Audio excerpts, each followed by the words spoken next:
你有冇諗過中文字入面嘅心字企起身同瞓低，原來有咁大分別？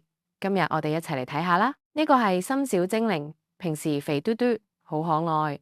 佢有兩種工作模式，會根據唔同情況改變身形㗎。當佢好趕時間要出門口，佢就要立刻企起身，將圓圓嘅肚仔縮到瘦一瘦，變成呢個豎心旁。縮瘦之後，佢會企喺左邊，讓個位出嚟，俾高大嘅忙大哥企喺右邊。呢個組合就係急急忙忙嘅忙字。簡單嚟講，企喺左邊瘦瘦長長嘅心，就代表個人好心急，好多嘢做，所以就係忙碌嘅忙啦。不過當心小精靈做嘢做到好攰，佢就會變翻原本肥嘟嘟嘅樣，平平穩穩咁瞓喺下面休息。當個心一瞓着，腦入面嘅記憶即係忙大哥就會飛走晒，上面加下面就變成忘記嘅忘字。所以咧，當個心瞓喺下面，乜都記唔起，就代表忘記。部首嘅位置真係好影響個字嘅意思。記住啦，企起身